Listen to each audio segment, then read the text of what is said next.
सच्चिदानंद सद्गुरु साईनाथ महाराज की जय।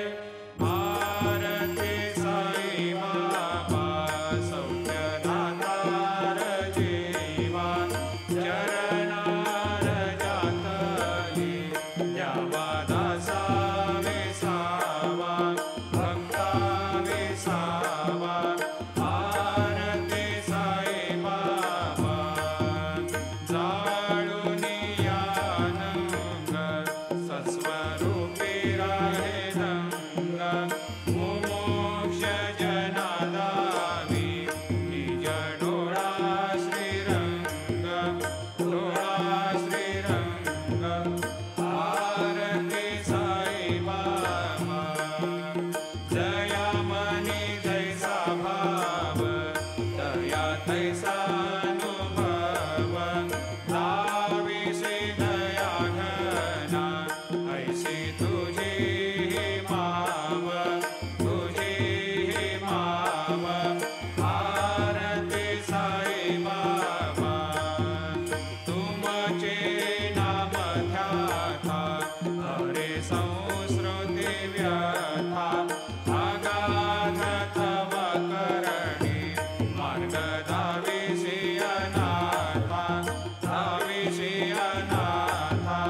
भारती साई बाबा कलियुगी अवतार सगुण परब्रह्म साचार अवतीर्ण झालासे स्वामी दत्त दिगंबर दत्त दिगंबर।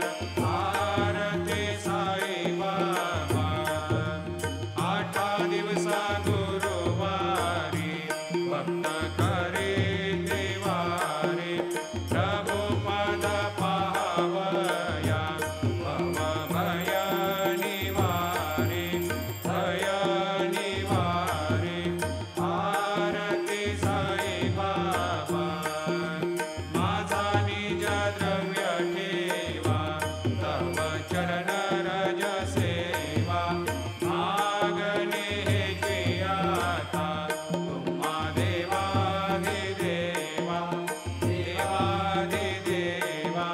भारती साई बाबा इच्छिता दिन चातक निर्मल तोया निज सुख पाजावे माधवाया सांभाळा आपुली भाक आपुली भाक। भारती साई बाबा सौख्यदातार जीवा चरणार जातली द्यावा दासा विसावा भक्ता विसावा। भारती साई बाबा రాబోతున్నటువంటి ఉగాదిని పురస్కరించుకొని ఈ సంవత్సరం ఉగాది నుంచి వచ్చే సంవత్సరం ఉగాది వరకు కూడా ఏ రాశి వారికి ఎలా ఉండబోతోంది, వీరు ఏం చేసుకోవాలో తెలుసుకుంటున్నాం కదా. ఆ క్రమంలో మిథున రాశి వారికి ఎలా ఉందో గమనిద్దాం. మిథున రాశి వారికి శని యొక్క దృష్టి రాశి మీద ఉంది. అంతేగాక ఈ సంవత్సరం ఆగస్టు చివరి వారం వరకు కూడా గురుబలం లేదనే చెప్పుకోవాలి. కనుక వీరికి ఒడుదుడుకులు బాగా ఎక్కువగా కనబడుతున్నాయి ఆరోగ్యపరంగా, అంతేగాక ఉద్యోగాదుల పరంగా కూడా. కానీ వీటన్నిటిలో నుంచి కూడా బయటపడడానికి, ముందుగా ఆరోగ్యాన్ని రక్షించుకోవడానికి ఈ యొక్క మిథున రాశి వారు ప్రతిరోజు కూడా శివ కవచాన్ని పారాయణ చేయడం మంచిది. ప్రతిరోజు కూడా శివ కవచాన్ని పారాయణ చేయడం మంచిది. వీటికి తోడు మీకు ఎప్పుడు ఏ ఇబ్బంది కలిగినా, ఏ ఆపద కలుగుతుందని అనిపించినా, లేకపోతే ఏ ముఖ్యమైనటువంటి కార్యక్రమాలు మీరు చేద్దాం అనుకున్నా గోకర్ణానికి వెళ్ళండి.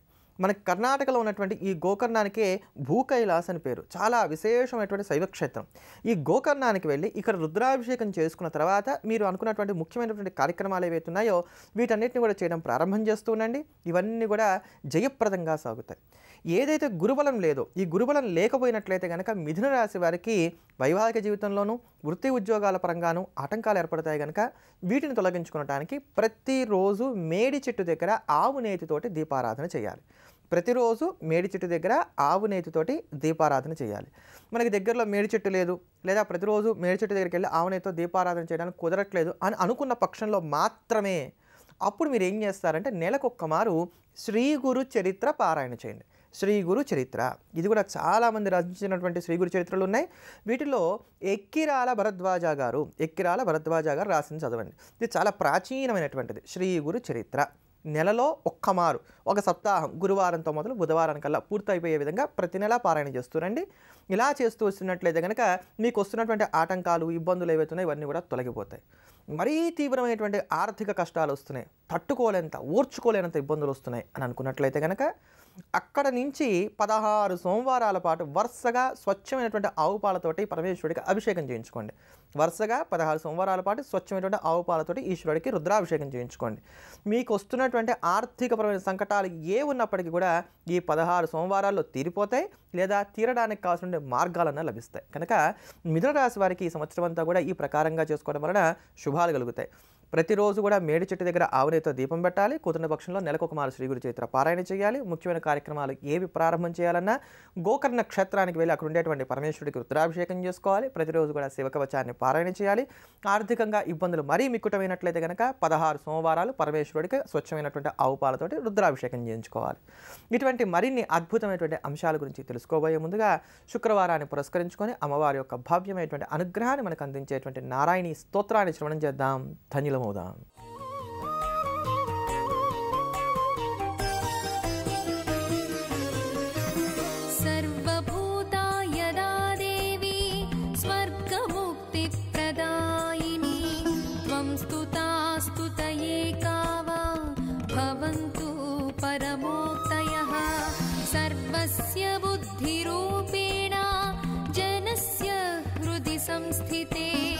स्वर्गापवर्गदे देवी नारायणि नमोस्तुते कलाकाष्ठादिरूपेण परिणामप्रदायिनी विश्वस्योपरतौ शक्ते नारायणि नमोस्तुते सर्वमङ्गलमाङ्गल्ये शिवे सर्वार्थसाधिके शरण्ये त्र्यम्बिके देवी नारायणि नमोस्तुते सृष्टिस्थितिविनाशानां शक्तिभूते सनातनी गुणाश्रये गुणमये नारायणि नमोस्तुते शरणागतदीनार्ता परित्राणपरायणे सर्वस्यार्तिहरे देवी नारायणि नमोस्तुते हंसयुक्तविमानस्थे ब्रह्माणि रूपधारिणि कौशाम्भक्षरिके देवी नारायणि नमोस्तुते त्रिशूलचन्द्राहिधरे महावृषभवाहिनी माहेश्वरि स्वरूपेण नारायणि नमोस्तुते मयूरकुक्कुटप्लुते महाशक्तिधरे नघे कौमारी रूपसंस्थाने नारायणि नमोस्तुते शङ्खचक्रगदासाङ्गगृहीत परमायुधे प्रसीद वैष्णवी रूपे नारायणि नमोस्तुते गृहीतोग्रमहाचक्रे दंष्ट्रोद्धृतवसुन्धरे वाराहरूपिणी शिवे नारायणि नमोस्तुते नृसिंहरूपेणोग्रेण हन्तुं दैत्यान् कृतोद्यमे त्रैलोक्यत्राणसहिते नारायणि नमोस्तुते। మన నిత్య దైనందిన జీవితంలో మనం ఎదుర్కొనేటువంటి సమస్యల నుంచి బయటపడడానికి గాను తేలిగ్గా ఉపకరించేటువంటి పరిహారాల గురించి మనం ప్రతిరోజు తెలుసుకుంటున్నాం కదా. ఆ క్రమంలో ఈ రోజు నుంచి కూడా ప్రారంభం చేసి స్త్రీలు తమ దైనందిన జీవితంలో ఎదుర్కొనేటువంటి సమస్యలకు ఉపకరించేటువంటి తేలికైనటువంటి పరిహారాల గురించి తెలుసుకుందాం.